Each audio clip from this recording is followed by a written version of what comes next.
My name is Eleanor Hayes, and I am 62 years old. For most of my life, I believed I had been raised by parents who valued honesty, discipline, and responsibility above all else. They repeated those principles so often that even now, decades later, the echoes still ring in the quiet corners of my memory. My upbringing wasn't extravagant. My father was a mechanic who worked long hours, and my mother stayed home until my teenage years, when she began cleaning houses to help pay the bills. We were modest, but stable. And I never once imagined they were capable of betrayal. In fact, if you had asked me even a few months ago whether my parents could ever lie to me about something serious, I would have laughed gently and shaken my head. They were strict, yes, and sometimes emotionally distant, but their sternness always felt rooted in love. Or at least, that's what I told myself. Now, at 62, after raising my own children and watching them navigate adulthood, I've gained a certain clarity that only comes with age. I can see the ways my parents' rigidity shaped me, the ways their silence taught me to swallow my own needs, and the ways their warnings about financial irresponsibility instilled a lifelong fear of being a burden. But recently, something happened that cracked my understanding of them wide open. It started innocently, just a routine folder purge in my home office. I was sorting through insurance documents and tax statements, deciding what to shred. That's when I found an unopened envelope tucked behind an old notebook. It was from a private investment bank I didn't recognize. The envelope was addressed to me, but forwarded from my parents' old house. It puzzled me. My parents had moved years ago, and I had never done business with any private institution. I almost tossed it aside, assuming it was another marketing solicitation. But the envelope felt heavier than usual. Out of mild curiosity, I slit it open. Inside was a statement. My name at the top. My social security number. And then, in bold figures, a trust account value of $110,482.19. I stared at it for so long that my coffee grew cold. The words swam. My pulse beat in my ears. The paper seemed unreal, as if someone had mailed me a financial ghost from another life. A trust. In my name? With 6 figures? It made no sense. And yet, as I sat frozen, another realization crept over me. My parents' old address on the forwarding label. The statement had clearly been sent to them for years. For how many, I didn't know. Something deep in my chest tightened. A small, almost imperceptible click, like a key turning in a lock I didn't know existed. I didn't say it aloud at first, but the thought flickered cold and sharp. They hid something from me. Something enormous. And in that moment, I felt the first tremor of a discovery that would dismantle the story I had believed my entire life. I didn't sleep that night.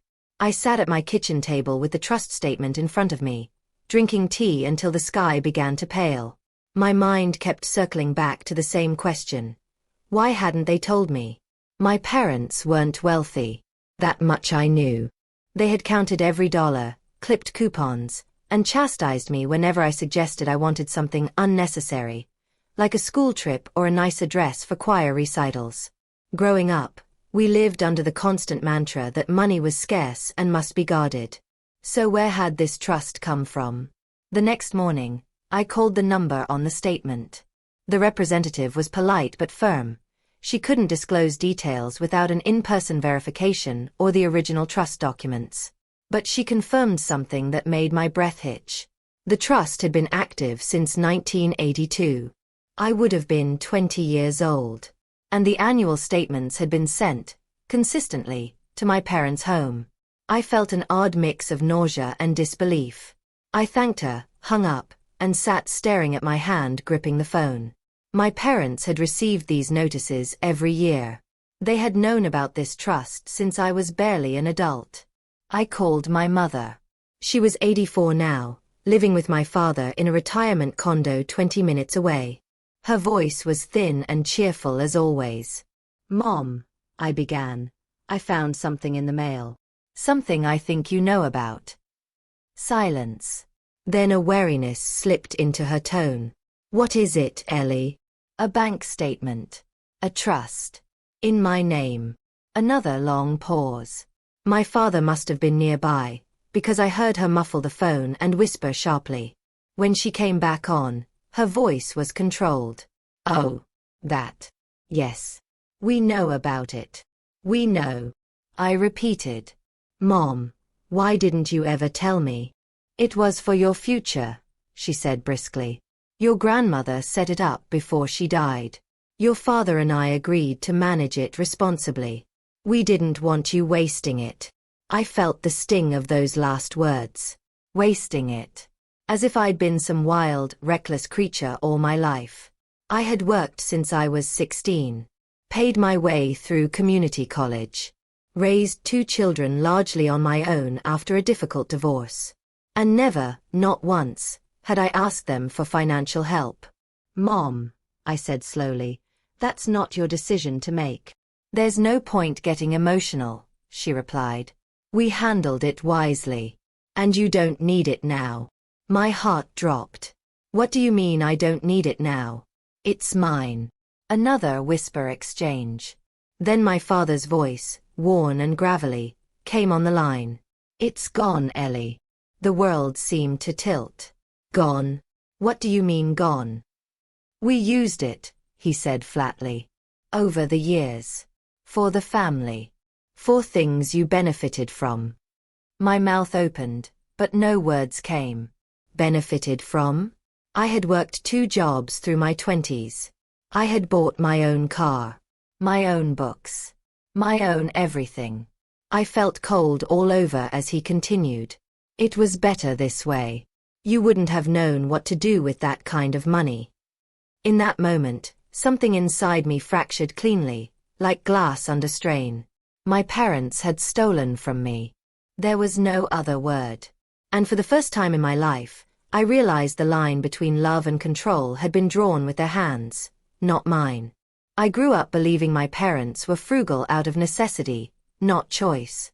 My father's mechanic shop suffered through economic downturns, and my mother's part-time cleaning jobs stretched her thin. They stressed the importance of saving, of never buying what you couldn't justify twice.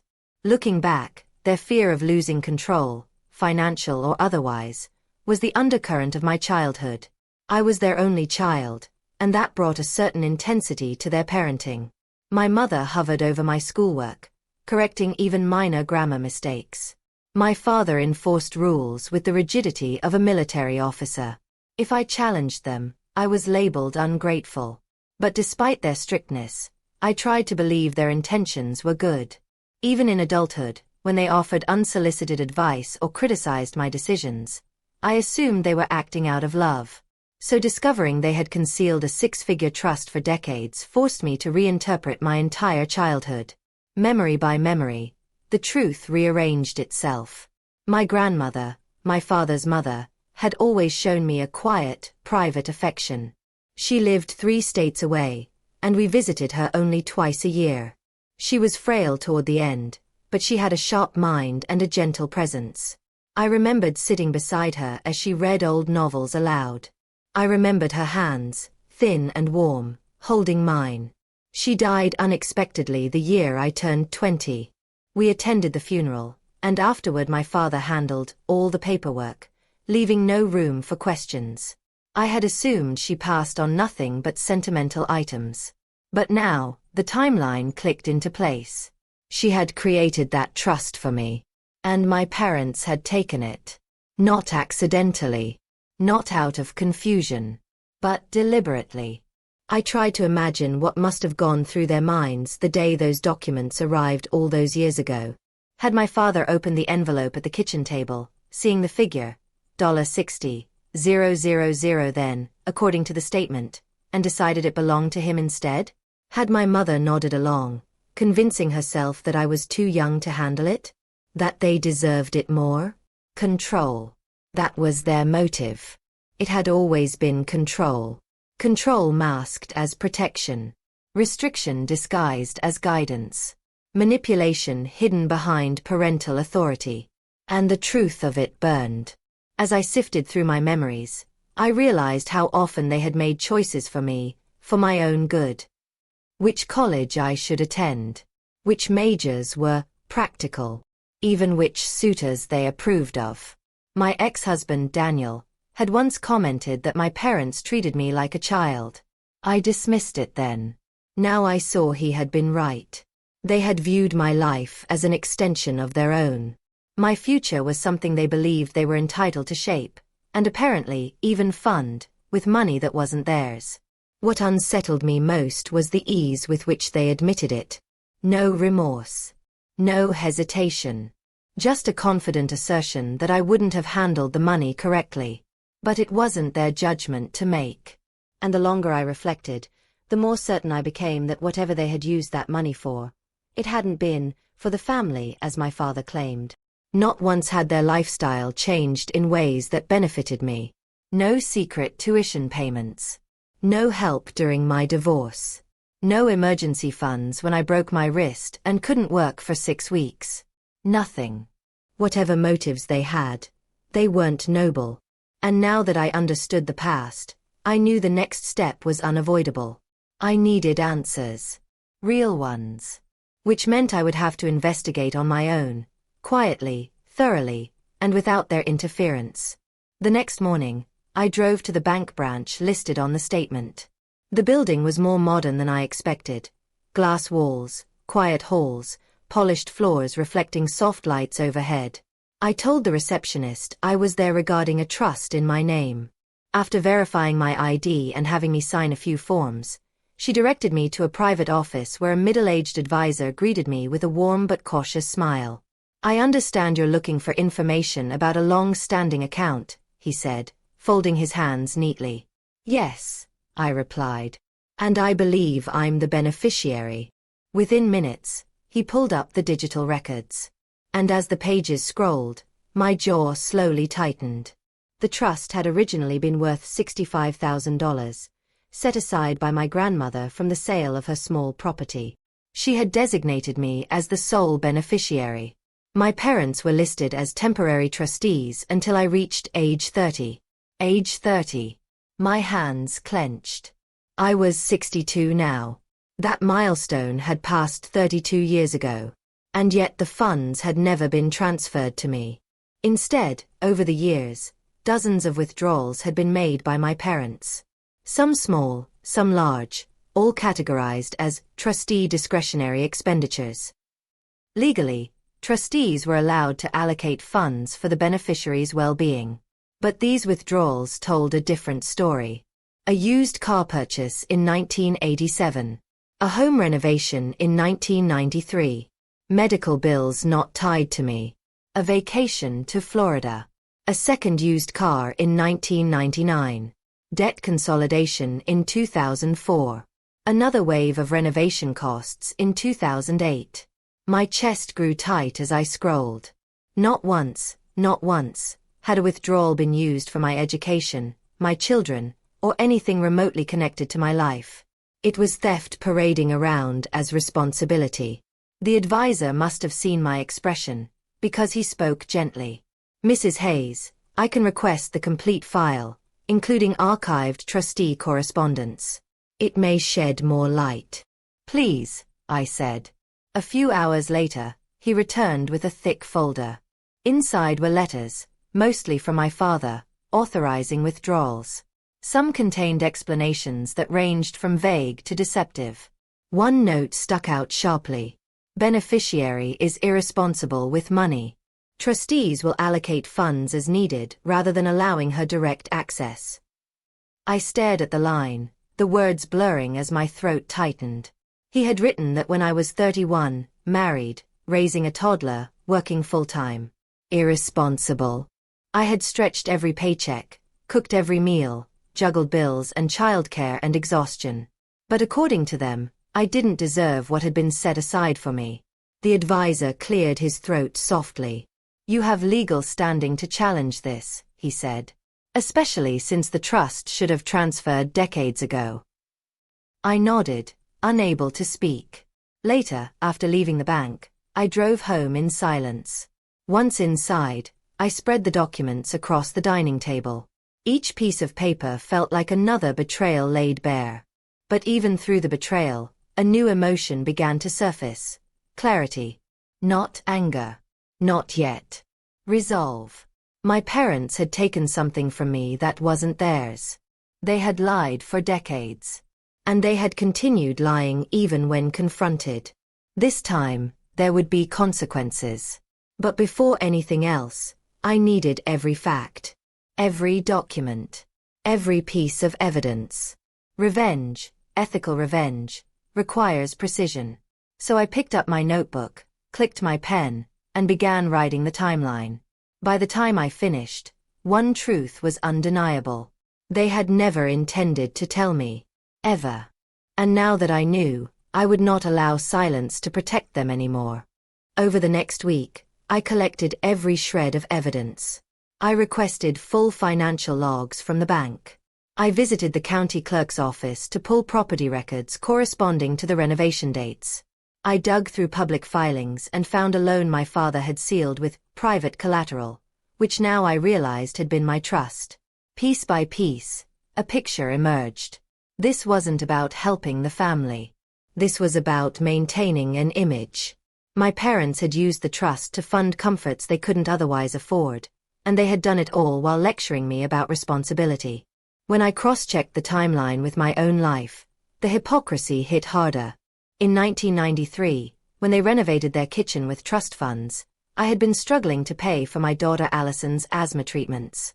I remembered calling them once, asking if they could lend me a little money until payday. My mother had said, "We can't afford to bail you out of every little crisis." The trust had held more than $80,000 at the time. In 2004, when they withdrew money to consolidate their debt, I had been working overtime shifts after my divorce, trying to keep my children in the same school district. Not once did they offer help. In 2008, when they remodeled their bathroom, I had broken my wrist in a fall and lost weeks of income. I remembered crying quietly in the dark after turning down a physical therapy recommendation because I couldn't afford the copay. They had had access to tens of thousands of dollars meant for me. They simply never considered using it to help me. The realization settled over me like a cold dawn. They never saw the trust as mine. They saw it as theirs, just deposited in another person's name. When I shared the documents with my daughter Allison, she sat silent for a long time, her face pale. "Mom," she finally whispered, "this is theft. They stole your future." Her words struck deep, because that was exactly what it felt like. A theft of opportunity, stability, security. A theft of every moment I had struggled when I didn't need to. But emotional clarity doesn't always come gently. One night, as I sat reviewing the records for the 100th time, I found a letter from the bank addressed to my parents, dated the same month I turned 30. It clearly stated, "Beneficiary has reached the age designated for transfer. Please initiate documentation to release the trust in full." They had ignored it. They had simply chosen to keep the money. Seeing those words in ink pushed something inside me past the point of return. This wasn't misunderstanding. It wasn't confusion. It was conscious, sustained deception. And now, the truth had fully unfolded. My parents had known exactly what they were doing. And now they would know exactly what it felt like to be held accountable. I didn't storm into their condo. I didn't shout. I didn't even raise my voice. Confrontation, in my experience, is most powerful when delivered with clarity, not rage. I called ahead and told them I was coming over to discuss the trust. My mother tried to dismiss the idea, saying, "There's nothing more to talk about." I simply replied, "There is," and hung up. When I arrived, they were both sitting stiffly in the living room. My father's jaw was locked. My mother wrung her hands. I placed the folder of documents on the coffee table between us. "This," I said calmly, "is everything the bank provided. Every withdrawal. Every letter. Every transaction. Including the ones you told me were for my benefit." My father didn't reach for the papers. "We did what we had to," he muttered. "No," I said softly. "You did what you wanted. And you hid it from me for 32 years. My mother's eyes flicked nervously. "Ellie, You have your own life now. You don't need to dig up old decisions. This isn't old, I said. You continued withdrawing until the account was nearly empty. And you lied. Even when I asked you directly. My father's temper finally snapped. You're overreacting. You were never responsible with money. We protected the trust by using it ourselves. I let his words hang, then pulled out the bank's letter from the year I turned 30. This says the trust was meant to transfer to me. Legally. It was my inheritance. And you ignored it. My mother's face went pale. We thought, she began. No, I interrupted gently. You decided. Without asking. Without informing. Without considering me at all. Silence settled thickly. Then I took a breath and delivered the truth with steady control. I'm filing a civil claim. My father's head snapped up. You wouldn't dare. I would, I said. And I already spoke with an attorney. That part wasn't entirely true. I had spoken with a legal aid counselor, who confirmed I had grounds to pursue restitution. But the effect was immediate. You want to ruin us, my mother whispered. No, I replied. I want accountability. And the truth documented. My father's face reddened. We're your parents. And I was your daughter, I said. But that didn't stop you from using money that was meant to help me build a stable life. For the first time, my mother broke down. Not in guilt, at least not fully, but in fear. Fear of exposure. Fear of consequences. But I didn't waver. I'm giving you two options, I said. We can resolve this privately, with formal written acknowledgement and a repayment agreement. Or we can resolve it publicly. My father glared. My mother cried softly. Neither spoke. I stood. You have 1 week, I said. After that I proceed. And then I walked out. Calm. Steady. Unmoved by their protests. Because this time, the truth was on my side. And I wasn't afraid to use it. For 3 days, I heard nothing. Then, on the morning of the 4th, my mother called. Her voice was shaky. We want to talk, she said. We met at their condo again, but the energy was different this time. Smaller, subdued. My father sat in his recliner, shoulders sagging. My mother had a stack of papers in her lap. We spoke to a lawyer, she began. My father shot her a warning look, but she continued. And he said you could sue us. That the trust legally belonged to you. She handed me the papers. A formal, notarized acknowledgement of misuse of trust funds. A repayment plan, not fast, but steady. Their lawyer had advised them to cooperate rather than fight. My father looked away. It's the best we can do, he muttered. I studied the documents. They didn't erase the betrayal. They didn't restore what I had lost. But they provided accountability, and that mattered. I'll accept this, I said. With one condition. My parents stiffened. You also write a statement for the bank, I continued. Confirming I was never informed, and that you withheld transfer intentionally. My father bristled. That's unnecessary. It's the truth, I said calmly. And it completes the record. My mother nodded weakly. We'll do it. Over the next week, everything became official. Their lawyer drafted documents. The bank updated the trust's history with their acknowledgements. And a repayment plan was established, carefully monitored and legally enforceable. My parents weren't ruined. But they were finally accountable. And for the first time in my life, I felt the dynamic between us shift. Not cruelly. Not vindicatively. Just truthfully. I had spent decades believing I owed them a certain obedience because they had raised me. But the truth was simpler. Respect is reciprocal, and so is responsibility. In the weeks that followed, my parents grew noticeably quieter around me. Not hostile. Just subdued. They were forced to confront the consequences of choices they had justified for years. And as for me, I felt something unexpected. Relief. Not triumph. Not joy. Just the slow release of a burden I didn't know I had been carrying since childhood, the belief that my parents' decisions were always right. Now, for the first time, I knew better. Justice had been served, not through anger, but through truth. It's strange, at 62, to realize your entire understanding of your upbringing was built on a partial truth. My parents taught me honesty, discipline, and responsibility, but they failed to practice those values when it mattered most. Yet confronting them didn't destroy me. It freed me. Ethical revenge isn't about humiliation or punishment. It's about clarity. It's about refusing to let someone else's narrative override your own. And in this case, it was about reclaiming something that had been taken from me long before I even knew it existed. Today, the trust is still low, just a few $1,000s remain, but my parents' repayment plan is active. The acknowledgement is on record. And the truth is no longer hidden.